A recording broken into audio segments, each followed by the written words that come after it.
Folks, welcome into sportsbookreview.com. It's time to talk some NFL football here on Monday. Yeah, we just got done Sunday in week 4. We are already on to week 5, but first, an NFL preview of Monday Night Football. Had a good, profitable week this weekend. One thing that let me down, I have to say, is my prop bet on Miles Sanders. Hand the guy the football, but at least my only team total of the week, Kyle, cruised to victory on the Philadelphia Eagles over 21.5. That was beautiful. I can't wait for week 5, and here we are. Yeah, I thought it was going to be a bad week for team totals. And if you watch the Sunday morning show, I gave out about 9 team totals I was looking at. That went 8-1. Only the Vikings didn't come through. Of course, a couple little disappointing things on the sides in the first half. The Titans didn't cover in the first half, nor did the Buccaneers in what I thought was an underwhelming game last night. But man, what a week for team totals. Excited for week 5, rather. Can't believe it's already week 5. Mm-hmm. We've already started looking at team totals. We're jumping into it. Of course, we got a fun Monday night game, what should be a fun Monday night game, rivalry game. I know everyone's fired up.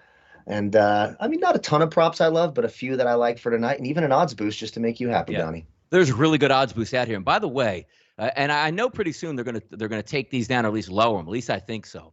The match bets on FanDuel are sensational. And the ones that I picked, I went 1-1 yesterday and thought I was going to get a 2-0. And these are these quarterbacks to throw 1 touchdown in the first half and 1 touchdown in the second half. They are sensational. Nobody runs the football anymore. On 4th and 1 from the goal line, pass. 3rd and 2, pass.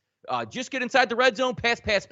So it's a wonder now that I'm going to see how much lower these can go, because the one I hit yesterday was, I believe, a 390. I don't have the written down in front of me, but the one I lost yesterday was like a 460 or higher on Arizona, which I thought that would have been the easy one. They got that first 2 touchdown passes in the first quarter, but then only 1 touchdown pass in the second half. Had multiple chances to get it, but they are so much fun here. But let's get into it today. Thank you guys for joining us today on the show on a Monday.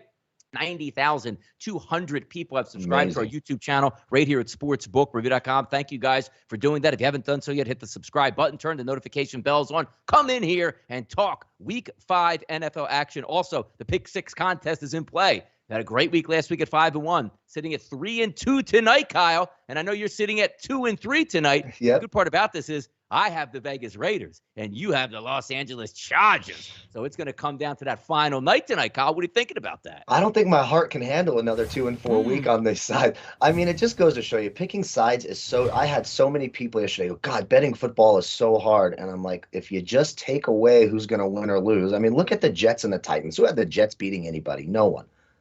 Picking sides is very, very difficult. Team totals is where it's at. And that's why you have, Donnie's the originator. Yeah, you're going to remember me for this. Yes, people are going to all remember me. Maestro, and I'm just the maestro on the side who picked up on it, the deputy here. And look, we try to tell you, and team totals saved my bacon yesterday. It was a fantastic day. But go Chargers. I cannot handle another 2-4 week and another week of losing to Donnie. Dear God, I can't handle that. Yeah, bring it on here. And by the way, if you haven't gotten the Pick 6 contest, still open for business here. $50,000 up for grab during the NFL season, as well as $1,600 each week. Last week went 5-1. Wasn't good enough. You need a 6-0 week, which certainly is doable. If you like college football, pro football, you can do it both sides of it. But I'm looking for a nice 4-2 week tonight if I can get the Raiders to get home. And I have to say, last week, I usually like to say I like 3 picks or maybe 4 picks, depending on if we really like the card. Last week, Kyle, I looked at that card and said, this is the worst team total card by far. I like one wager. That's the Philadelphia Eagles. I put that one out Thursday. We talked about it on the show. Sunday morning, got a lot of DMs. Hey, we're going to add on to the card. And I said, honestly, no. I can't stand every one of these things. You know what else I was going to say? Hey, you know what I like in this one? I like the Denver Broncos to you. How would that have worked out, getting 7 points and Teddy Bridgewater getting knocked out? Making the right choices out there. We go over every single game. We look at sides, we look at totals, we look at team totals. If it doesn't make sense, pass it on to the next week, because it feels a lot better having an easy winner on Sunday that cashes in with 13 minutes to go in the fourth quarter for a team total and going out back and smoking a stogie going, boy, I don't have to sweat any more games today. That was the only game I liked, Kyle, and that's the only game I fired on. Yeah, and I think it's smart. I fired on a few team totals, had a little bit of fun and did some sprinkles, and a lot of them, like the Cardinals, they hit their team total in the first half. By halftime, and that was my last one of the day. I put my feet up and enjoyed the rest of the day. But you're right. Just because it's there doesn't mean you have to do it, and that's an easy way to lower your bankroll. Be smart. The NFL, we talk about all the time. It's the sharpest and most efficient market in all of sports, in my opinion, is the NFL market. So you got to be smart. You got to do your research, and you got to not be too greedy, or you're going to find yourself with an empty bankroll. Isn't that the best part also about team totals? Like once you get, they can't take it away from you, Kyle. Once you get your team total, they can't take it away. Once you're up 16 points in the fourth quarter, needing to take 7, they can take that away because the other team can score. You can't go backwards in points. You know what I mean? Like you get your 21 points in the Eagles game. If you take 2 straight sacks, you lose 4 points. No, it's yours. Take it home, relax, move on. When you bet a side, I don't even care if you're up 28 points with 5 minutes to go. You are still watching that game, waiting for that clock to hit 0. Team totals, it's so efficient. It's so beautiful. Just don't take them away, books. Just don't take. I know. Everybody keep betting sides out there. Keep flooding the market so they don't pay attention to team totals, and we'll continue to absolutely drown those. Let's get to the Monday Night Football game tonight. The Raiders, as we see there at the tagline at the bottom, 3.5. That is no longer the case here as we have 3s across the board, and I agree with it. I really do. You're looking at the Chargers. I love Justin Herbert. I love their offense. But their defense, which is very well hyped, is not a great defense this year. And they lost Kenneth Murray over the weekend here to an ankle injury. He's not going to play. So when I take a look here at the Raiders, and I know it's hard to try to take statistics and measures, but the path that the Raiders are taking to 3-0 has been impressive. If you even look at Pro Football Focus, you know the number 3 defense in the NFL is right now? The Las Vegas Raiders. So how about this? The Raiders coming to town, should I say, to L.A. with the better defense, and I'm going to say this as well, Kyle, with the better offense. Ooh, I don't know. I actually think the Chargers have the better offense and defense. The Chargers have allowed the second fewest fantasy points to opposing wide receivers. Chris Harris will make his debut in the slot, a pretty good slot receiver. And that pass rush for the Chargers is certainly better than that front four for the Raiders. But this is an interesting game. You're right. I don't feel – look, we got to do the pick 6, and we got to pick 6 sides. I don't love picking sides anyway. So it's one like, okay, I'll take this home team in their stadium. I guess it's a road game, as someone so astutely said in the chat box, because there will probably be more Raiders fans, which is such a bummer for the poor Chargers. It just feels that way. I don't know why they ever left San Diego. What a horrible decision by the Spanos family. But man, oh man, it is tough. They're going to throw the ball. The Chargers have been good against the pass, and we'll see if Josh Jacobs is able to go. It looks like a true game time decision, but more than likely it's going to be the Kenyon Drake, Peyton Barber show.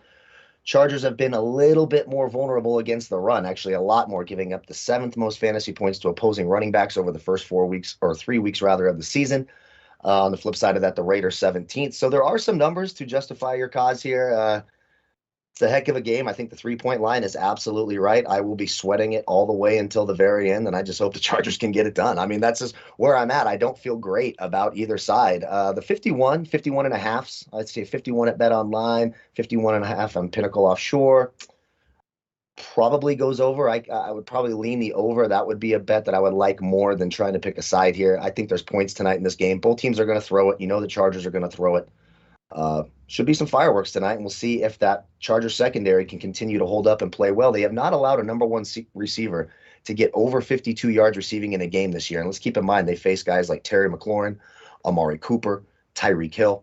So they face some really, really good elite wide receivers and have held them in check. If they can continue that tonight, they should cover. But the Raiders have surprises a couple times this year, haven't they? Yeah, no, they certainly have. It's a really good matchup. And I got to say, because I love Joey Bosa, but I have to be honest, that defensive front 7 stinks outside of Joey Bosa. I mean, you can look at the ratings across the board. Look at Nwosu, the defensive end on the opposite side of Bosa. There's 106 ranked defensive ends. Yeah, he's 106. Then you take a look at Tillery, the defensive tackle. There's 119 ranked. He's 113, or actually 115. And Murray is not going to play at linebacker, who to me was the most athletic guy, so he's down. So unless you're going to have lockdown all over, I think they're going to be able to get exposed. Now, is that to say that the Raiders walk in and beat I love the Chargers offense. I love them. I love Justin Herbert. The reason why I bet the Chargers team total last week was why? Because Justin Herbert's a quarterback and makes every single play as a young quarterback. I think we do get points in this game, but I know coming in, you're looking at also, take a look, like Washington on the road for the Chargers is a good win. Losing to the Cowboys now by 3 points isn't such a bad loss at this point when we see how good the Cowboys actually are this year. Going on the road to beat the Chiefs in overtime, or in the fourth quarter, almost went to overtime, 30-24. That is impressive.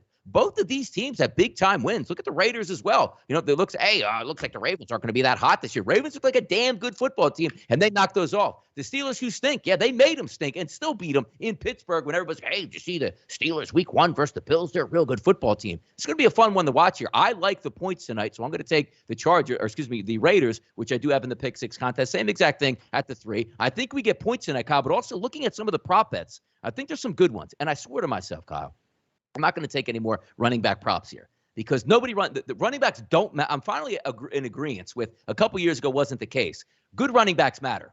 Outside of Derrick Henry and Dalvin Cook they don't matter. They do not matter. I don't even want to look at them anymore. This is a passing league here tonight. So if I look at Austin Eckler over 55.5 rushing yards, it looks great. I don't know. Maybe their game plan, Kyle, is to give him the ball 2 times out of the backfield. We'll see tonight. But I think that one is decent. I won't play it, but if I picked out a running back one, that's what I like. Hunter Renfrow, anytime touchdown tonight, plus 240 here for the Raiders. Red zone target. I think he's going to get targets down there. Really good chance. Nice price here. Not plus 105, plus 115. That is a 240 price anytime touchdown. I'm going right back to the well, Kyle, that I loved on Sunday hitting these props. Take a look at this one. Herbert and Carr, one or more touchdown passing TDs in the first half for both of them, and the same thing in the second half. That pays out at 490. 490. So Herbert throws 1 touchdown in the first half, 1 in the second. Carr, 1 in the first, 1 in the second. That's almost a 5-to-1 bet here. I'm all over that. I love those match bets, man. Yeah, I like those too. And I actually looked at one. I just did Derek Carr to have 1 or more passing touchdown in each half. That's boosted to plus 200. So if you take that into consideration, then you just go and you look at the over-under touchdowns and you look at Carr over 1.5, it's minus 180. So you're getting such a value here if he just does it. He gets those 2 touchdowns. And if he does it once in each half, you go from a minus 180 to a plus 200 over there at FanDuel. I agree. I love those props as well. A couple other props I looked at. Keenan Allen's over 82.5 yards. It's a lot of yards, but I do like the matchup in the slot against Nate Hobbs, giving up a completion on about 20% of his targeted routes. The Chargers are going to have to throw the ball. We expect both teams to be able to score here. They're going to have to throw the ball. I like Keenan Allen quite a bit there. Hunter Renfrow over 4.5 catches, a highly targeted guy. Again, Chris Harris making his debut in the slot this year. A good player. Chris Harris Jr. has always been a really good corner, but getting a little bit older, hasn't really been on the field.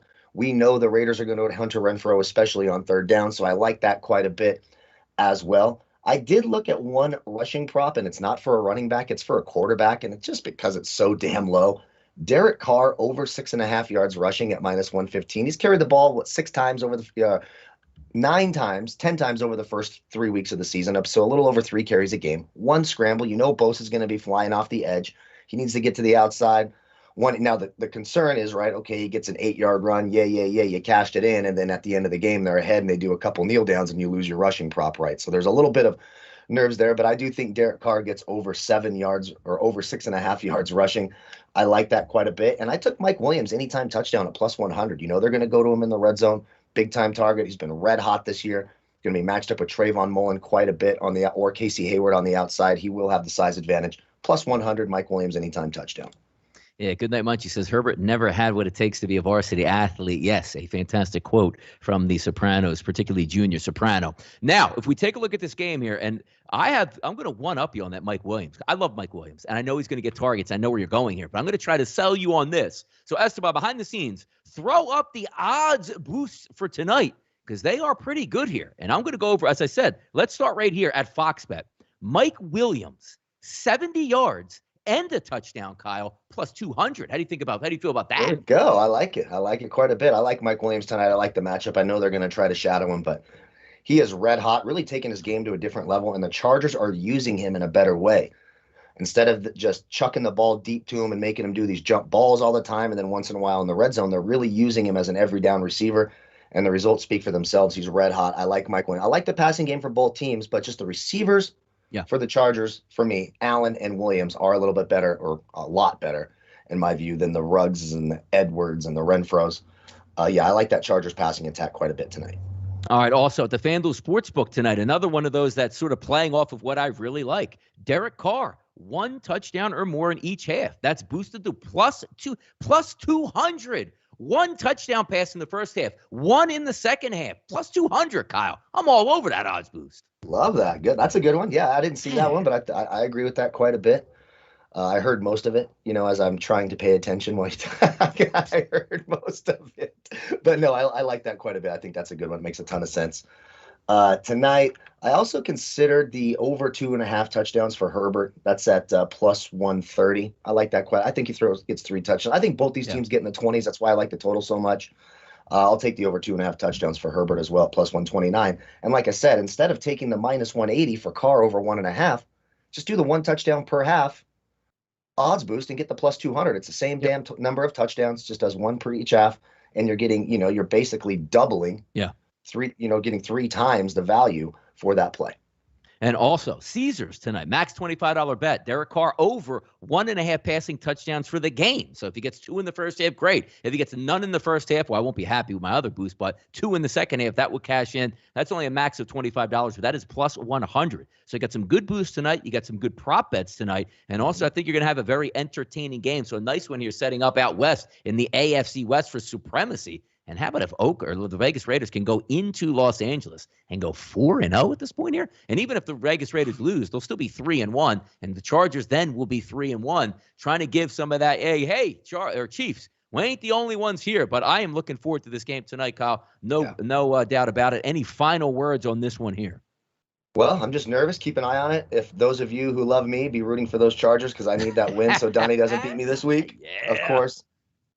Of course, Donnie will be rooting for those Raiders so he can bash me all week long. I know a lot of people look forward to that. Even apparently our friend Jim is back in there, and so he's always got nice things to say. I don't know what he says, but always fun to have those sorts of things here. But I do expect points. I like that over, and I like a lot of the passing props, and I'm with you. I'm staying away from those rushing props. That's the Derek Carr one. It's just so low. It just takes one run, 1 10-yard scramble, and you're there, and that could happen pretty early. So. By the way, how about yesterday, Kyle? We talked. It was a wacky day across the NFL. But remember, we talked about the Minnesota Vikings game. We're like, now wait a second here. Like Madison, just to get like a couple yards rushing yesterday, he ended up getting 10 carries for 20 yards and covered. I think it was 15.5 as his rushing prop because Dalvin Cook got banged up. So there are some, I guess, advantages when you take a look at some of these, prop bets for rushing. Try to take the secondary type players to see if they can step in because they only need like 3 carries basically to hit some of those prices. So it'll be interesting to watch everything play out tonight. But I'm looking forward to this game. I like the over 51.5. I like the Las Vegas Raiders in this one. But I didn't play any of those, but also I did put in the chat box. I do have a little bit of money. This was really close to me to making this, a play of the week or a best bet for tonight.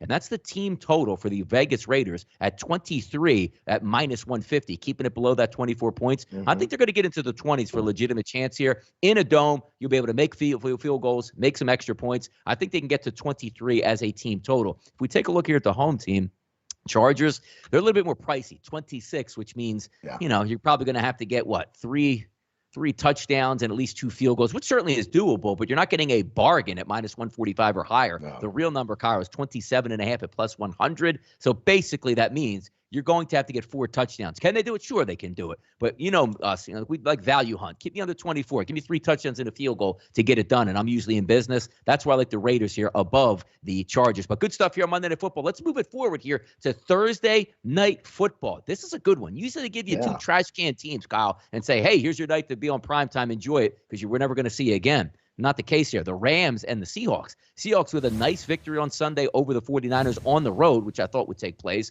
You know what I didn't think would take place? The Rams to get absolutely smoked. Wow. And then have to lick their wounds and go on the road. Could we be looking at, Kyle, the Rams as the best team in the NFL 24 hours ago, now with back-to-back losses, and us starting to say, well, maybe they're not good. Maybe they won't make the playoffs. And I love this show called Opening Lines where we don't have to cap these games. You can just put general thoughts out here on this game. Going into Seattle, 2.5-point favorites here across the board. Some 2s are out there. Your early thoughts on this Rams-Seattle game?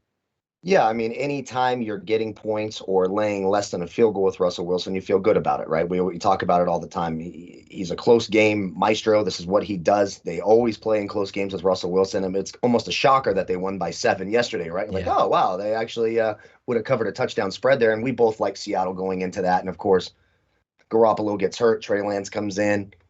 Pretty mediocre performance.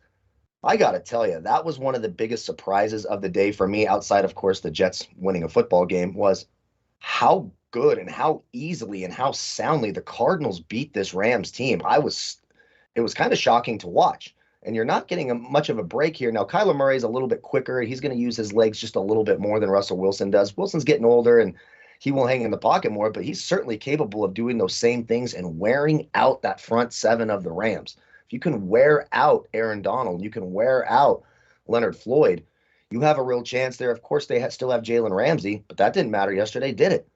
For me, if I'm looking at Seattle at home on a short week on Thursday night, it's hard to go against it. I don't love that Seattle defense. I certainly think there's holes, and especially on the ground, you can run the ball on them. But man, oh man, is it tough. I got to do some more research and watch these games again, but this might be a situation where I might be buying low and selling high again, like we talked about with Baltimore and Denver last week. I was buying low on Baltimore and selling high on Denver. I might be able to talk myself into that with the Rams this week. I do think they're a great team. They're certainly better than they looked yesterday, but it's hard to go against a home team like Seattle with that advantage on a short week on Thursday night.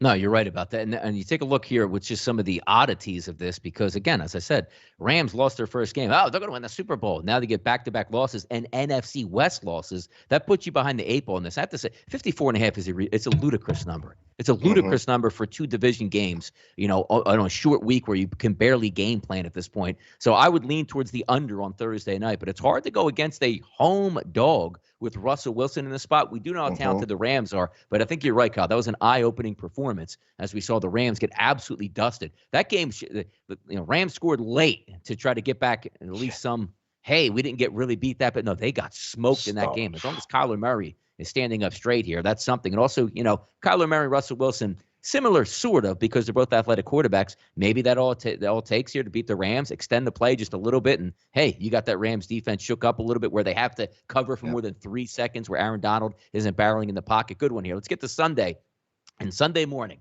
And this is what I love about the NFL. It's a complete waste to go to London. It really is. It's a waste of time. Oh. But if you're going to waste our time, put the Jets in Atlanta, who I won't even watch Sunday. I can't say that because I'll be up capping and have it on. I will have no wager on this game. This game is absolutely pathetic. And I think it's funny that when you send, like, hey, the NFL is going to play in London, they just send slop over there. And the Brits eat that thing up like, this is great. I love football. Where do you see a real football team? Because you're getting two horrendous teams in town. I don't even want to spend that much. It's 46 minus 3.5. I will have no prop bets for this game, no wagers, no team totals, nothing on this one, as if it didn't even exist, Kyle. Yeah, I agree. And it's kind of offensive. So our most popular pro sport in America, we send over a regular season meaningful game. Now, it's two crap teams, so it won't mean that much in the end, of course, in terms of playoff stuff. But this is a game that counts in the standings. Maybe I'm mistaken here. I don't follow soccer all that closely, but when's the last time they sent over Man United and Chelsea to play in an important league standing Premier League game? It doesn't happen, right? So why the hell are we acquiescing to them? They don't give a damn about the NFL. Those fans don't know a thing about the NFL. Now we send over two pathetic football teams in the Jets and the Falcons. It's all just really offensive and stupid. And there was all that talk. We're going to put a team in London. Who in the hell would want to play on an NFL team in London? Can you imagine the travel situation? Give me a break. I think it's a shame they're doing that to both these teams. The Jets finally get a win, and their reward is, fly over to London and play the Falcons in front of a bunch of people who don't even know who the hell you are. Yeah, I'm with you. I won't touch this game with a 10-foot pole. Unfortunately, it will be on because I'll be with you. We'll be getting ready for our Sunday morning show, of course, so it'll be on. But not because I want it to be on, just because it is on. Yeah, Shad Khan will probably move the Jaguars over there in a couple years. Whoever gets that NFL franchise in London, if it takes place, that's going to be worth a ton of money. And you can see something. Now, the Jets, obviously, in New York, they're not going anywhere. But Jacksonville and Shad Khan's been angling to get there and be like, hey, we'll play all, because you get a guaranteed sellout, which until this year, I guess, nobody really showed up in Jacksonville. And Jacksonville is a tiny market that never should have gotten an NFL team. I still can't believe they awarded an NFL team to Jacksonville, and they played a Super Bowl in Jacksonville, who doesn't even have the hotel capacity to keep anybody there. It's just unbelievable. That shows the power of the NFL and the audacity. Like, hey, we're going to give a team to Jacksonville. Well, maybe the London Jaguars sooner than later. But let's keep moving on and take a look at the early games on the Sunday card here. Miami and Tampa Bay. Jacoby Brissett versus Tom Brady. A monster line here, Kyle. Opens up at 10.5 across the board, 47.5 to 48. Let me tell you something. First game I wanted to watch this week was the Miami Dolphins game versus the Indianapolis Colts. And I turned it on, and Jacoby Brissett, remember you said last week the juvenile song, Slow Motion? Yeah. He is absolutely slow motion. His arm looks like it's in a time warp, Kyle. It's like, I'm going to throw this pass across the field. It just doesn't work. They are going to get smoked by Tampa Bay here. Yeah, and some people might be a little bit low on Tampa Bay because I was a much tougher win last night than anyone expected, certainly than I did. But you got to remember those conditions. I didn't see how bad that weather was going to be, but that rain was coming down. So if you have the nice Florida weather here in Tampa, I haven't had a chance to rewatch that Miami Colts game. It was certainly he was on the Red Zone channel way more than it should be, by the way. Every time I turned around, it was the damn Colts and the Dolphins, or it was the Bears and the Lions. I'm like, what the hell is going on here?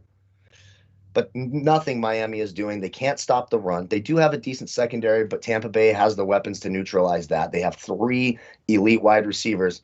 Xavier Howard went down in that game with an injury as well, so we'll see if he's able to go. If he's unable to go, Will Fuller's out this week again already, so great acquisition for them. Yeah, shocker. Will Fuller out again. The only time he can stay healthy is when he's on PEDs. That was last year, and he was on my fantasy team, so thank you for those 12 strong weeks, Will Fuller. Yeah.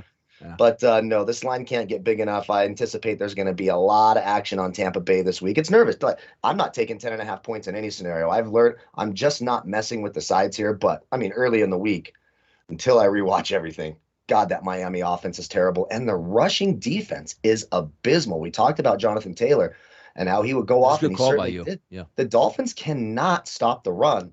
If you're going to let Tom Brady hand the ball to Leonard Fournette and Ronald Jones and then work off the play action, you're in a lot of trouble. Tampa Bay are busting this one. Miami's done nothing to make you want to back them right now. Yeah, it's. I had to watch that because I watch just about every game, but usually if the Eagles are on, that's on my main TV with the sound, and my other TVs, which I have direct ticket on. It has all the games up, but you can't keep an eye on everything. But as soon as I got till this morning, I was like, I need to watch this game because number one, I want to see how the Colts operated. Same thing they did the first couple games. Not explosive.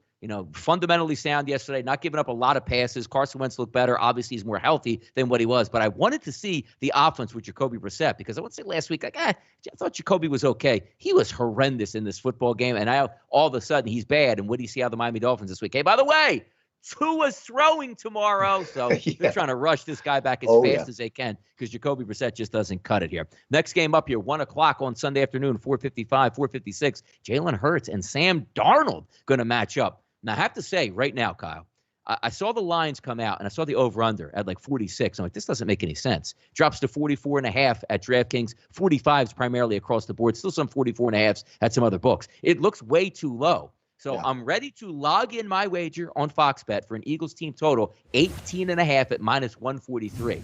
I might end up on that a little bit later in the week, even if the prices change just a little bit. But I had that feeling of I'm ready to push the button on Monday. Then I pulled my finger back up and said, now, wait a second. Let me do a little bit more research. Because if you watch the Eagles defense, it looks terrible, right? Yeah. But question this, Kyle. It looked very good against Atlanta, who stinks. It looked very good against the Niners offense, who quite frankly stinks. Yeah. And then you say, okay, they got lit up by Dallas. And they got lit up by the Chiefs. Who doesn't get lit up, basically, by the Dallas and the Kansas City Chiefs out here? So when I try to move forward, it's like, what am I getting? Because I doubt Christian McCaffrey comes back this week. Sam Darnold is a quarterback. He's had a nice run so far. But these aren't the same type of offenses that you're going to face. So I think the Eagles may be able to bow up and slow down that offense for the Carolina Panthers, which to me isn't all that dynamic. But more or less, what am I getting from the Eagles, Kyle, on the opposite side? Am I getting the offense yesterday that went against a horrendous defense that moved up and down the field, didn't punt the entire game? Or is this the Eagles team that says, look, we don't have to throw every time because we know our defense can't stop Dallas or the Kansas City Chiefs? That's what I'm struggling with right now. But early in the week, Kyle, got to tell you, I'm looking, A, towards an over in this game, and B, an over with the Eagles team total. Yeah, and I'm kind of leaning the Eagles with the points here. Carolina's defense got exposed just a little bit. Now, again, you mentioned Dallas, and that offense is red hot right now. I mean, they are moving the ball up and down the field. And those two wide receivers, CeeDee Lamb was pretty much held in check. It was the Amari Cooper and tight ends. 15 yards for CD. What's going on? Yeah, it was a really, I was stunned when I went and looked. He's on my fantasy team, and I went and looked. I'm like, what the hell? They score 40 points, and he's only got 15 yards. What the hell happened here? Dallas can beat you in a lot of ways. I'm not so sure that Philadelphia poses that same threat. I'm with you. When I looked at the 45s, I said, oh, I want the under here. These are two beatable defenses. But yeah, let's go back and look. I want to look again at how that Carolina offense looked without Christian McCaffrey. I saw some of it yesterday, but most of it was they red zone to flip over, and it's Dallas up and down the field. Sam Darnold, a couple of rushing touchdowns. Sam Darnold's going to be your goal line back. I'm not liking much out of Carolina. So right now, early in the week, I'm sort of leaning the points with the Eagles, but I certainly want to rewatch those games. Two teams that I know Carolina was off to a great start, and a lot of people are on them. Still hard for me to trust either one of these teams, so I got to watch this game. This may be one I stay away from. It kind of feels like a trap to me a little bit. But early in the week, I might take the points here with your Eagles. Yeah, I mean, Alfonso Scott said the Eagles can't stop a nosebleed. You're right. Against Dallas, they're overmatched. Against Kansas City, they're overmatched, particularly on the ground. But against average football teams, I mean, you're talking about Dak Prescott and Patrick Mahomes, what, top 3 in the NFL at this point? Like, if you're looking at just guys that are moving the rock. So We'll see if it changes this week. But Darnold has actually been much better than when he looked for the Jets. But then again, Kyle, everybody's probably much better once they get outside the Jets. Fascinating one early in the week where I'm ready to push that trigger here on the Eagles, but just haven't done it yet. Maybe want to wait and see another day to see how some of these things play out. New Orleans and Washington, Winston versus Heineke. Shocked that New Orleans had a double-digit lead in the fourth quarter and lost to the Giants at home in overtime. Washington, good call by you yesterday, Kyle. I was too scared to pull the trigger on that team total over for Washington. And I know for a while you're probably pulling your hair out like, why are they stuck on 22 here? What is going on? But they easily got that and actually won the football game, which I had them in the pick six contest at a -1. So I didn't mind that late touchdown that they scored. But going into this game, all right, we thought New Orleans had a great defense. They give up 400 yards passing to Daniel Jones. And I preface this by saying, Taylor Heineke is an athletic quarterback. If they are healthy on offense, Washington, they have a good offensive line, good wide receivers, good running game, and a quarterback that can get outside the pocket. Maybe that's enough now to beat New Orleans, who just doesn't have much on offense. But here the Saints are coming on the road as a -1 to -1.5. Maybe early in the week for me, I actually might be leaning towards Washington again here. Yeah, a couple of injuries for Washington. Obviously, their best offensive linemen. So that's something to keep an eye on, especially with a team like New Orleans, who can still get after the quarterback. They do have a good front seven. But, man, we talked about it Sunday. New Orleans is such a Jekyll and Hyde team. When you think they're good, they're bad. When you think they're bad, they're good. It's really, really tough. I want to see what these injury situations is for Washington. And Washington's another team. Yes, they won yesterday. They did hit that team. Dustin Hopkins had me taking shots at tequila. I'll tell you that right now. 2 missed extra points. I'm sitting there on 22 going, oh, God, I'm never going to get this team total because of 2 damn missed extra points. And we talked about it. And everyone goes, I don't know, what do you care? What's a missed extra point? It's an entire drive that you need another score on. So missed extra point is brutal. 2 of them was lethal. I'm very fortunate that I got that team. Usually 2 missed extra points, stick a knife in it, but we got lucky yesterday, and I'll take it. But I'm underwhelmed by that Washington defense. It has just not been good. It stinks. Yeah. It is bad. And I mean, I got to tell you, I thought this when you look at the talent, it doesn't make any sense. I don't know who the damn defensive coordinator for that team is. You saw today, their strength and conditioning coach and their COVID controller, he's busted and he has to leave. And so who knows what the hell is going on there. This is another one where all signs point to Washington. Everyone's really down on New Orleans. But are we going to get that Jekyll and Hyde situation where Jameis comes out and throw 4 touchdowns? I got to rewatch the end of that Saints-Giants game especially. I do like the Washington offense. And right now, if I'm looking at the team total, 21.5 -110, I'll probably buy the juice, get that to 20.5. Washington's team total might be on my list again. I do like how that offense moves the ball, and I like the big playability of Terry McLaurin. Yeah, I'm on the opposite side early in the week. Not for a team total under, but just for like the game itself at 45, 44.5. I think it feels right because I don't know what I get out of New Orleans anymore. It's so foreign to think that, because coming into the season, Kyle, my notion was, hey, Jameis Winston's going to push the football downfield. Now, they don't really have anybody to push the football downfield with at this time. And how about Alvin Kamara? Didn't even have a target yesterday, but carried the ball over 20. I mean, it's just, something's wrong in New Orleans right now. And I'm trying to figure it out. So maybe they'll bounce back when Michael Thomas gets back here in like week 6 or 7 when he comes off the IR list. But right now, they are an odd team, but also really odd, Kyle. One of the, you factor out games that there's so many games at 1 o'clock. You watch them on the TV. Didn't have any money on the game, but I saw 21-10. I'm like, all right, that's done. I'm not even going to pay attention to that. I'm like, wait a second. Here come the Giants. Where did this come from? And when did this happen? I basically wrote them off once they got down after that Taysom Hill touchdown in the fourth quarter. Next game up here, Tennessee, embarrassing loss. Jacksonville can't get out of their own way, but credit Urban Meyer for staying behind in Cincinnati and going out to the local bars for some, college-age women here where he had to apologize for, which I don't know really what he was apologizing for, how embarrassing it was, but maybe you don't want to put yourself in that situation when you're a married man and you're a coach and you're on the road and you told the team like, hey, man, I know a couple really good haunts here in Ohio. I'll catch you guys back in Jacksonville over the weekend. So it wasn't the greatest look, but I think it was funny where he had to apologize. Now, Tennessee goes on the road -4 here, Kyle.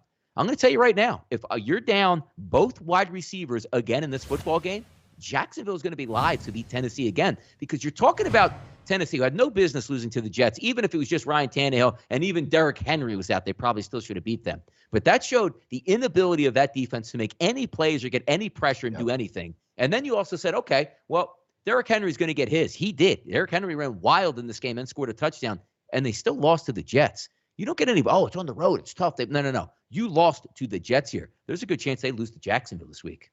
Yeah, and the wide receiver situation is key in this one. If they have at least one of those two guys, you like it a whole lot better. Jacksonville's still not a very good team. Haven't proven they can close out a game. They started a couple games. They started well against Arizona, started well against Cincinnati, then sort of fall apart late. I love the Urban Meyer thing. A couple more things. I You know, do when like it when though. when you're a guy on every interview, you talk about Bible study and praising the Lord. Oh yeah, and then how many times have your players been in trouble for sexually assaulting college girls, and then you covered it up, and your name sort of gets taken out of the headlines, and then there you are. No, they're just trying to pull me out onto the dance floor. I was just sitting there. Yeah, right, Urban Meyer. Yeah, right. What a horrible. And I love to bag on Urban Meyer. I told you this guy's just not ready. Can you get mad at him though? Can you get No, mad? of course not. No, if I'm Urban Meyer, are you kidding? If that's me, come on. I'm gonna have 4 or 5 of them around. I'll do it, but so I don't blame him. Everybody's in there like, hey, that's really a bad look, Urban. All they do is like, ooh, I don't know, that girl looks okay, Yeah, Urban, yeah, okay. yeah. I know I wouldn't be apologizing. That's for damn sure. That is for damn sure. But I also don't talk about Bible study on every one of my interviews. That's So, true. there's a little bit of a difference there.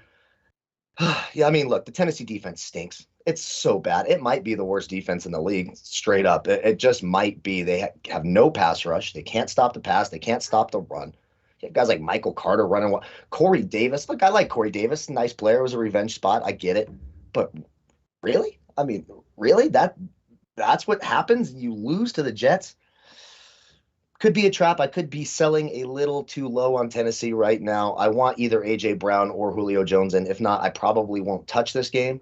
Yeah. And if I was, I'm with you. Even though I don't like Jacksonville a whole lot, take those points at home, don't you? Especially with a It's so defense like hard though, but Tennessee. yeah, it's the same thing with the Jets game. Like, hey, the Jets look like maybe they're the right play in this one because Tennessee has no weapons outside of Henry. And then you Yeah. take a look at this one and say, okay, I feel the same way. Like, look at me talking on Monday. Hey, they might lose. I'm like, am I taking Jacksonville at the end of the week? Probably not, but there's a way to try to focus in on this game. Over under at FanDuel opened up at 52.5. Those are now 48s across the board. An interesting one, but you're right. Like, if you can get A.J. Brown and Julio Jones back, they will detonate that Jacksonville team. Yes. But if they don't, they're in trouble again. And Because you DJ can't Chark just, not being there yeah, for Jacksonville that's could true. be a big loss as well. So it's True. something, I know LaVisca Chenault looked pretty good in the slot. Yeah. And he was a big target for Lawrence. But when you lose that big playability of DJ Chark, it's so the wide receiver position, marquee in this game, might just make it a stay away game. Don't fall for the trap. And some of the news coming out now. Chargers actually placed Kenneth Murray on IR today, so he's going to be out at least Ouch. 3 weeks, which is, again, we saw it last week. It's like sucks when you get these, not even game injuries. You get a practice injury when these guys aren't even hitting at each other and they're knocking themselves out for a couple weeks at a time. Let's keep moving down the list as we go, Kyle. Detroit and Minnesota. Now, Detroit, I don't know how many times you can get in the red zone and come away with 0 points, but Detroit was really testing that strategy against the Chicago Bears. Now, finally, you said the Bears get a defense that they can move the football on. Hey, look at this. Let's run the ball with Montgomery, control the ground game. He goes down and gets injured. So we'll see how many weeks he's actually out. But that is a huge part of their offense, which now you go, I'm talking about Chicago just a little bit, but I was saying, like, that was such a big part of the offense where you have that 1-2 punch. You say, hey, they can really move it against Detroit. Well, get ready for a 1-2 punch this week. You think Kirk Cousins was to get back up off the carpet after that ridiculous performance by the Minnesota offense? We'll see how healthy Dalvin Cook is in this game. Adam Thielen on one side, Jefferson on the other. They should move the ball at will against Detroit, even though it's going to be a high team total, sort of zeroing in possibility on the Vikings this week. But again, Detroit is no slouch on offense. They scored 14 points, yes, but they moved the ball up and down the field on a good Chicago Bears defense without a lot going for them. So maybe if I'm looking at this in a dome here, if Minnesota is able to get off on offense, should we say Detroit here? And I'm going to take a look quickly on what this team total is. I'm going to go to bet 365 and then go ahead. I'm looking at 20.5 at minus 150. Gotcha. So so if you can get 19.5 minus 130, where you go right there. Yeah. I mean, I love that. And you're right. They only scored 14 points, but I mean, what they have 3 straight red zone possessions. You can't look at the scoreboard. You have to look at the way like things are probably going to go. Detroit actually moved the football very well. Yep, go ahead. Yeah, and I don't like that Vikings defense very much. They were okay yesterday against Cleveland, but God, Cleveland's just a soul joy killer. They're just a slow, boring. They know Baker Mayfield's not very accurate and doesn't make great decisions, so they just run it and run it and run it and run it. They're a slow. I might be on unders the rest of the year on the Cleveland Browns. It was brutal to watch. You get an opening drive touchdown from the Vikings. They look sensational and do absolutely nothing the rest of the way. I wouldn't touch a side here. I might lean Detroit actually getting those points, especially if it stays in that 8 range. Seen 7.5's 110, so it may move to 7. I think a lot of people are down on Minnesota, but right now, early in the week, zeroing in 19.5 for the Lions team total against this Vikings defense. I know it's a little bit of pain, and we're going to talk some pain this week. Yeah, we are. I got my eye on that Lions team total right now, early in the week. Yep, that's a sneaky way to go, though, because I think they can move the football here. How about this one? 2 teams that probably won't move the football at all. You guessed it, 463, 464. I look at this game, Kyle. It's 40 across the board between the Denver Broncos and the Pittsburgh Steelers. And I say, boy, that's probably the low of the week. Not necessarily, because we're going to talk about a game that's even lower, and rightfully so.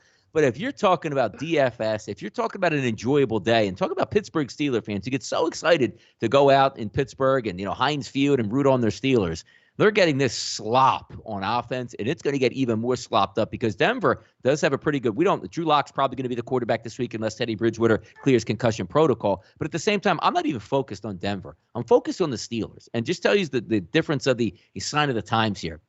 Steelers favored by 1 against the Broncos, who might have Drew Lock starting at quarterback. That tells you how low this football team is and how bad at quarterback they are with Ben Roethlisberger. But here we are talking, Kyle, and I'm glad I'm no longer on the assumption I got to take Pittsburgh or Pittsburgh's at home, they should rise up. They're so far off my radar for even being a possible play from a team total side or whatever perspective. But then again, I'm not taking Denver. If Teddy Bridgewater is not going to start at quarterback and Drew Lock is going to be there, because he can throw your defense three interceptions and the Steelers can hang around. Yeah, this one just kind of hurts my feelings to talk about, really. Drew Lock, he's god-awful, so you can't back him. You can't back Pittsburgh. Now, I will say Pittsburgh's team total came through for me yesterday, but that's because it was at 16.5. So when I see a number like 16.5, I knew they were going to lose the game. But 17 points in a game where Green Bay's probably running up the score and getting the high 20s makes a ton of sense. This week, we're looking at, 20.5s, 19.5s. I don't want it. That Denver defense is legit. Baltimore did run up and down on them. That's not the kind of offense Pittsburgh is going to run. They're going to do these, they did have the one big play to Deontay Johnson, I suppose, yesterday, but it's going to be these dink and dunk throws, try to run the ball. That's not going to work against this Denver defense. I mean, will I touch an under 40.5? Probably not. Am I going to hold the bag with Pittsburgh? This one, I think this game, you just block it off and hope you don't see it on the red zone channel. This one's really, really tough. If I'm picking a side here, the proverbial gun to the head. With Drew Lock being the quarterback on the road in Pittsburgh, I guess I would lean the Steelers here. It feels like that line's a little low. Drew Lock is so bad. I mean, you saw Drew Lock is so inept at the quarterback spot. He's going to be, next week, I'll probably have him ranked 30, near the bottom of starting quarterbacks going into next week. Slight lean to Pittsburgh here, but I don't like it. I'll tell you that. Also, another update coming out here. Brandon Sheriff is now going to miss 2 to 3 weeks with that MCL sprain. So there's an update on some key offensive linemen throughout the NFL. Let's get to Green Bay and Cincinnati. This cap is very simple for me, Kyle. We saw it last year. I like what Cincinnati brings to the table.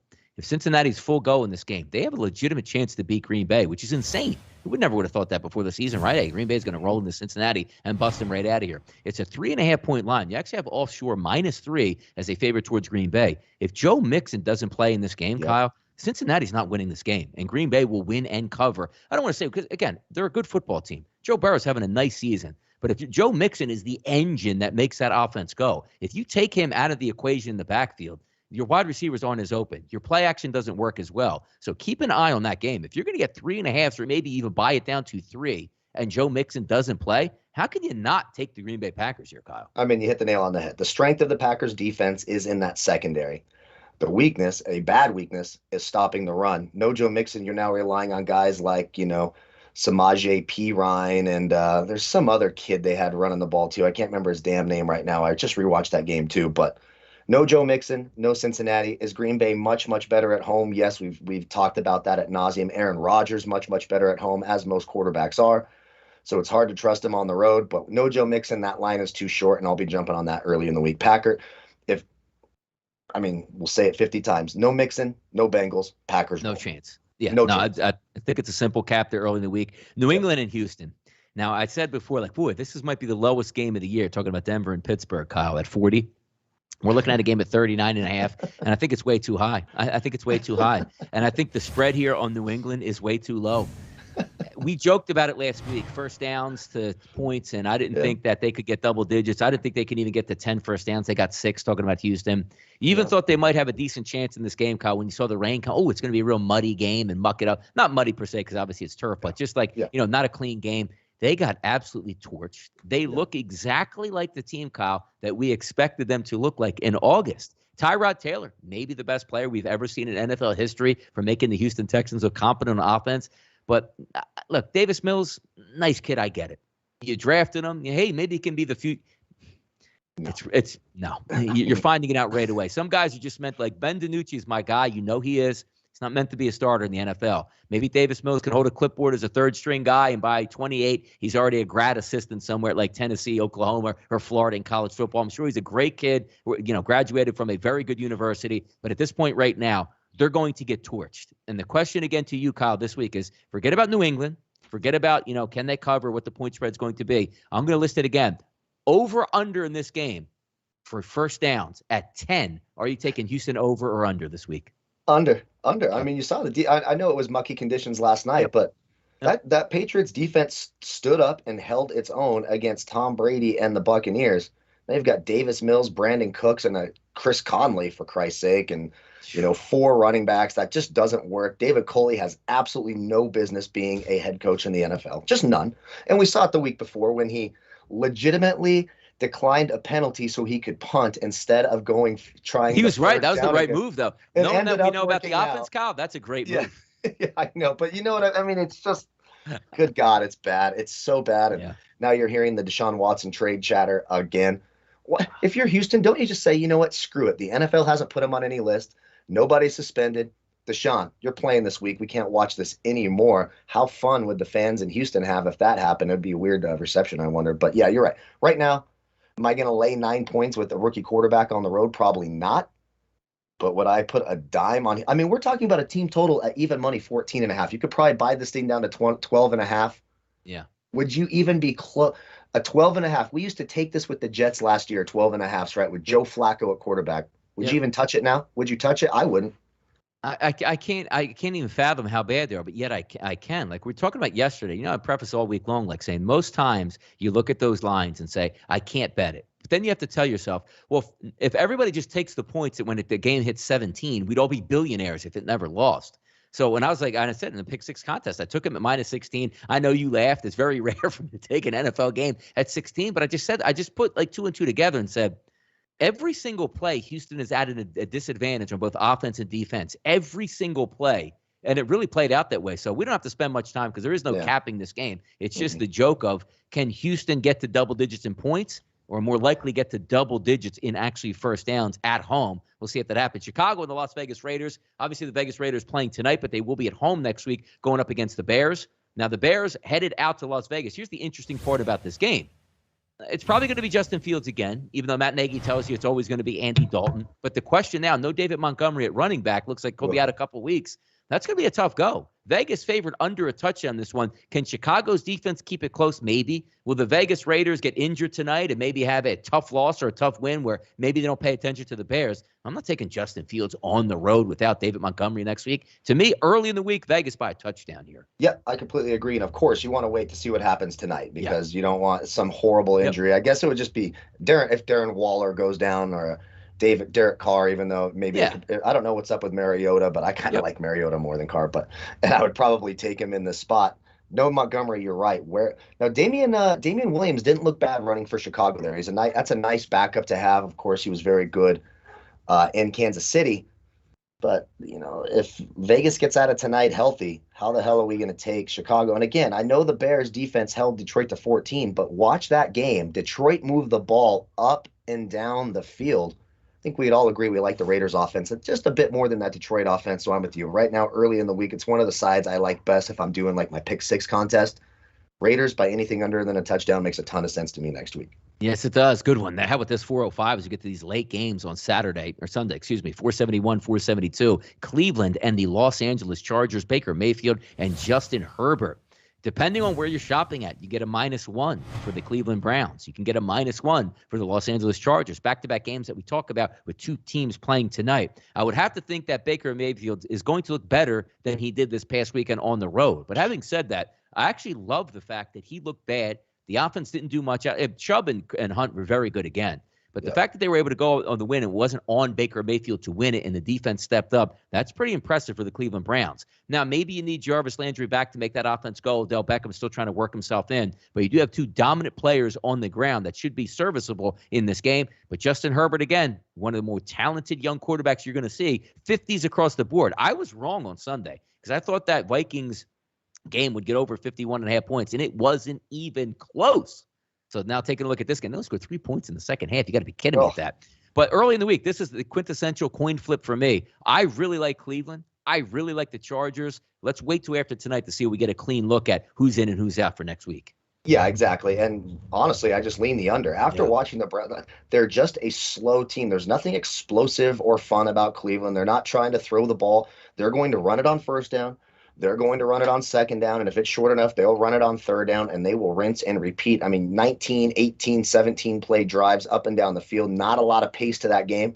So I lean the under here. I just don't know if the Chargers are going to get the ball enough to be able to drive this over-under up. We talked about the Chargers struggled a little bit against the run, allowing the 7th most fantasy points to running backs through the first 3 weeks. Of course, we've got to see who's in, who's out. It's always hard to take a game when they haven't even played their previous week's game yet.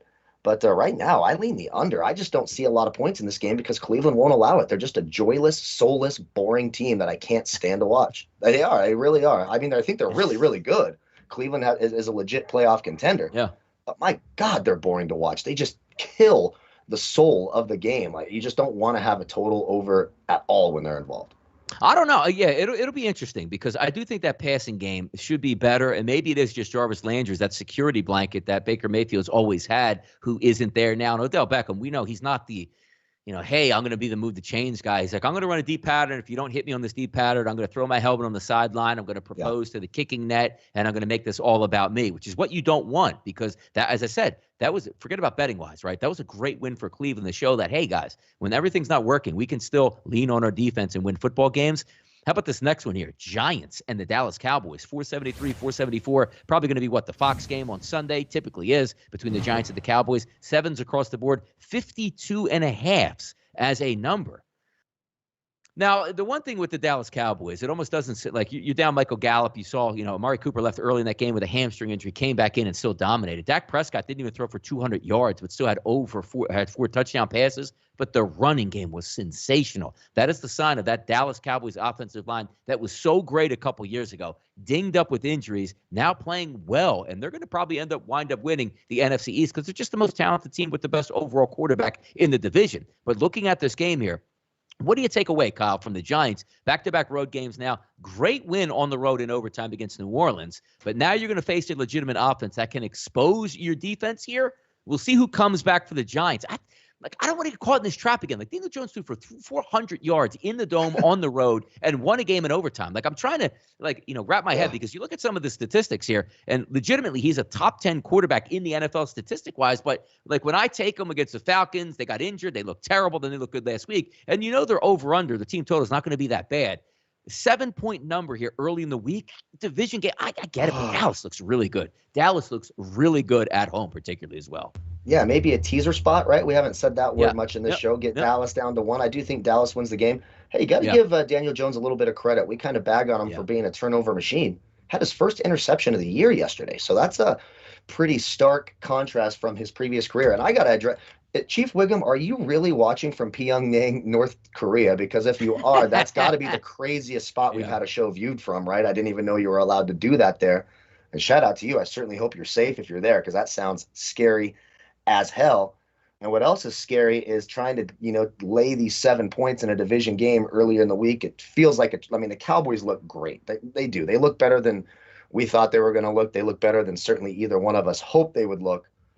Giants team total 20.5 minus 160, pretty juiced up, but that Cowboys defense does have some holes in it. We saw Carolina have some success a little bit early. Boy, oh boy, it's tough. I think for me right now, this would be one of those teaser spots where I get this thing down to 1. And to answer Barry Lusk, we do give one player prop per game at least. Sunday mornings on our Sunday morning show, we literally give out a prop for every game. It's a little bit we give out a silly couple props already tonight. We'll do it Thursday night, and we do it again Sunday. Yeah, we love props. You don't even have to ask because we already do that, and we can't give out props for every game on Monday because those props aren't even out for this game. Yeah, they won't come out until Friday afternoon or Saturday morning, really, when they start to all roll in. So just keep that in mind. And yeah, right now I got to lean the Cowboys, but I sure do like it a whole lot better as a teaser. I'll tell you that. Yeah, by the way, 28 is the alt number for the Dallas Cowboys at -145 this week. Shows you how good they are on offense. And then the Giants, 21 is that alt price at -140, which isn't bad here. If you wanted to buy it down lower, which would be a ridiculous 19.5 at -190, boy, that's a nice number to get 19.5 for that 20-point marker. But not too bad here. But I feel like I just have that stigma with I'm going to get back in on the Giants. I'm like, why did I do this? I already taught myself and weaned myself off anything of the Pittsburgh Steelers for the past year, and it feels good, even though that urge comes back to me constantly. Ooh, Steelers, low team total at home. No. Trust me, I live a much better life now, and I don't worry about the Steelers anymore in any way, shape, or form. San Francisco and Arizona, big-time tilt there in the NFC West. Who's going to be the quarterback this weekend? Probably leaning to Trey Lance, not only this week, Kyle, but for a few weeks. When you have a calf injury as a quarterback, that's a devastating injury. You can't push off. You can't get that power out of the pocket. You can't protect yourself by getting out of the way of the pass rush. So we take a look at this game, -4.5 where it opened up. Now looking at -5.5 here for Arizona. Maybe the best team now in the NFC West. And who's going to be quarterback? Will it be Trey Lance? Will it be Garoppolo? As I said, I think it's going to be Trey Lance, and for a couple weeks. 50.5 is a total. This is intriguing because I know there were some splash plays, but I want to go back and take a look at this football game overall and see if I can find myself on two ways, Kyle, because it's a rookie on the road in a first career start. It's not something I usually like to get into and take a situation where they can win the football game. But what am I actually going to get out of Trey Lance with 1 week of Kyle Shanahan preparing him as the starting quarterback? If I'm going to get a Ryan Fitzpatrick performance, meaning boom or bust in the same game, I love that for a total because that means he's going to be launching. The good thing's going to happen downfield. Bad thing's going to happen, which means Arizona can score, and maybe you have a running mate. So if I'm looking this weekend, maybe a chance at San Francisco's team total, depending on sort of that feel out of camp this week, or should I say at practice for the 49ers. What are you looking at this week out of this game? I think I'm looking at this Cardinals team total again. I'm looking at +105 at 28.5, so I'll buy that down to 26.5 most likely and pay the juice somewhere probably, 150, 155. Yeah, let me see. Like I'll bring it up here for you. Go ahead. Yeah, I'm just guessing there. But look, this San Francisco defense, this is the perfect kind of kryptonite for the defense, and we've seen it before. These mobile quarterbacks wear out that very good front seven. The secondary is decimated with injuries. They have nobody who can stop anyone in the back end of that defense. And this Cardinals offense is humming. So right now, look, does it hurt me? It sure does. But Cardinals under a touchdown makes a ton of sense. We saw what they just did to the Rams. And again, we don't know what we're going to get out of Trey Lance. He had the one big play. It was just a busted coverage, and it wasn't the greatest of throws. It was a dead duck, and Deebo Samuel was just wide open. Other than that, pretty pedestrian, obviously very athletic guy, so he's going to cause some problems there as well. He'll get full first-team reps this week, so that will be a big, big difference. Garoppolo's not going to play this week, probably won't play for a couple of weeks. I mean, as a 49er fan, I'm hoping Trey Lance plays well and takes that job. I never want to watch Jimmy Garoppolo with his horrible footwork and pocket presence throw another pass again. I cannot stand watching him play. He is the most boring, mediocre, non-flashy, doesn't even have good fundamentals in the pocket. I don't know why he's a professional quarterback, honestly. He should go be a male model or something very, very handsome, obviously. But right now, early in the week, that Cardinals team total, if I can get that around 26.5, I like that quite a bit. And Cardinals under a touchdown, till proven otherwise, the Cardinals are just better than the 49ers right now. Yeah, over 300 people watching the show now. Thanks for that, guys. All the thumbs up, all the love and appreciation you comment and support here on the channel. We do appreciate it here. But I have to say, we talk about shopping around a lot, Kyle, because I'm taking a look right now at BetMGM, which Caesars doesn't have their team total up for that game, so maybe they're waiting for the quarterback. But regardless of quarterback now, BetMGM is listing at 23.5 at -125. But if you go over to Fox Bet right now for the San Francisco 49ers, you get 22.5 at only a -110. So there is some advantages here to trying to get some of these games in early in the week. As I said again, I don't know if I want to jump in on this one just yet because you don't outsmart yourself. The unknown. You're betting into I think they can do this. Well, when you think, sometimes your money gets separated from you faster than you like. But I am starting to try to find a way. But I have to watch that film and go over it to see exactly what we're getting. But you are correct. you're going to be a first-string quarterback this week. The game plan is built around you, not just a package for you. And, hey, Trey, go run the scout team down here. We'll call you over here when we run your goal line package. Not the case this week. And if there's one guy that I trust more than anybody to get a fire-ass game plan together for a young athletic quarterback, it's going to be Kyle Shanahan here. How about on Sunday Night Football? Great game. Buffalo and Kansas City, 3s, 2.5s now. And I agree with it here because I'm all over the Buffalo Bills this year. I'm loaded up there on winning the AFC, winning the Super Bowl. I think the Bills have enough talent to do it. They are going to test Kansas City. This over-under at 56.5. As soon as I saw the game, I ran to see the team totals, and I'm like, ooh, man, you're not getting a bargain in this one. But I got to tell you, if I trust a team more, like you saw the Chargers go in and beat Kansas City. You saw the Philadelphia Eagles have no prayer at stopping the Kansas City Chiefs whatsoever. Like the Chiefs were 9 of 10 on third down, didn't punt in that football game, and only an interception over the middle by Patrick Mahomes. Otherwise, they cruised up and down. You're not going to do that against the Buffalo Bills defense here. And I love the Bills on offense. They should be able to do some nasty things to that Kansas City defensive unit. But again, you're going to have to beat Kansas City in Kansas City. It's a high total. I think we get some points in this game, but I think we might get more points out of Buffalo here. Yeah, I kind of like the points with Buffalo here, too. And for me, these are two great offenses. Buffalo has been absolutely rolling on the offensive side. Love what they're doing there. The Bills actually have a legitimate defense that can do some things. The Chiefs do not. That Chiefs defense is so bad. I mean, you're starting to see now when these teams have been successful for a few years, and now Patrick Mahomes' new contract won't kick into next year, but you're paying up for the Travis Kelce's, for the Tyreek Hills. You're bringing these offensive linemen in. These cap casualties start to add up, and where it really adds up is on the defensive side of the ball, and the Chiefs look lost and anemic and pathetic on defense. So it's hard for me to trust them. Now the game, it's under a field goal. So if you're going to take the Chiefs, that's where you'd like to take them. Bless their heart, they finally covered a spread yesterday. But right now, early in the week, I lean the Bills. I'm looking at the Bills team total over 27.5 minus 110. So I feel like I can get that to 26.5, probably around the minus 135, minus 140 range. I do think both teams get into the high 20s here. I trust the Bills defense more than the Chiefs defense. So on the road here, depending on the weather, we'll see what the weather looks like in Kansas City. It's always something to keep an eye on. 68 degrees at kickoff, under 10 miles an hour, no rain right now. So that's perfect conditions. Perfect conditions. But yeah, yes, we're a week out. If it stays that way, I like that Bills team total early in the week. I don't want to stress myself out with a side. If I was picking a side, I think Buffalo's a better team right now than Kansas City.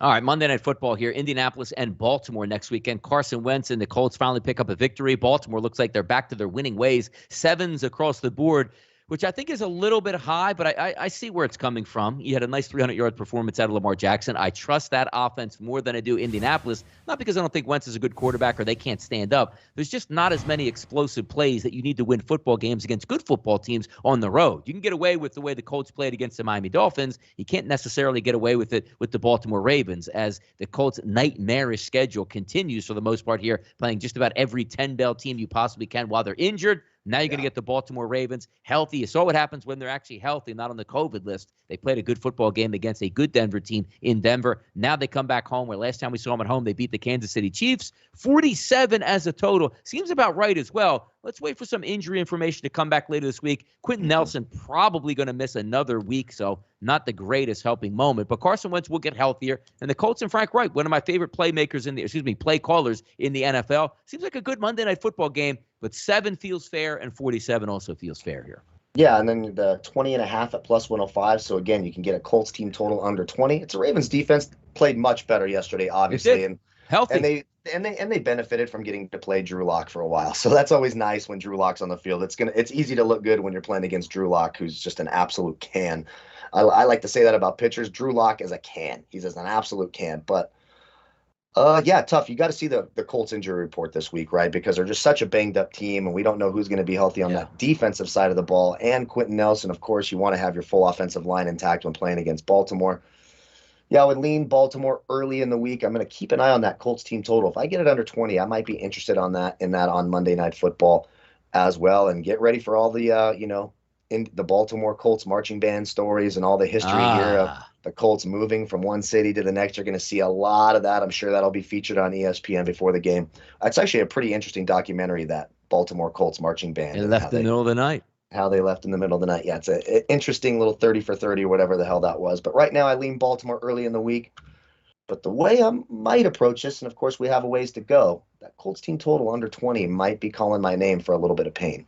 Yeah, we'll see what happens in that. But that's a nice weekend here. Look at that. Nice hour show as we wrap up, talking about some opening lines here. I think it's a pretty good card this week. I like a lot more team totals initially in the first part of the week than I did last week. So we'll see how it goes throughout the week. We do have a Monday Night Football game to get to tonight. And, just a couple plays. Don't love the game per se by side, but I do have a small price on that team total over 23 for the Raiders at a minus 150. But I'm in on all those odds boosts that we went over to start the show. And again, that plus 490 where Herbert and Carr, 1+ touchdown passes in both halves. I'm on that as well. So I'm going to have some fun tonight watching this game. And it should be an enjoyable game. Two good offenses getting together out there in L.A., Kyle. Yep, I would be rooting on the obviously I'll be rooting on the Chargers so that I can beat Donnie. All of Donnie's fans will be rooting for the Raiders so I can have another humiliating week and be 2-4. I mean, I know that's what everyone wants here. Keenan Allen over 82.5 yards receiving. I like the Derek Carr 1 touchdown per half boosted to plus 200 as opposed to over 2 touchdown over 1.5 at minus 182. Just makes a ton of sense. I did a little sprinkle in that Derek Carr rushing prop too, and I like Mike Williams to get a touchdown tonight as well. All right, boys, that'll wrap it up here for the Monday night show. And hey, we do it each and every time. Let's set the schedule for the weekend again, Kyle. Opening lines on Monday, key show on Thursday, Sunday NFL kickoff on Sunday. We do it up right here at sportsbookreview.com. So thanks again for tuning in to the opening line show here on Monday. I'm Donnie RightSide along with Kyle Purviance, and we are the sportsbookreview.com NFL team. This was your show for Monday, and as always, good luck on those wagers.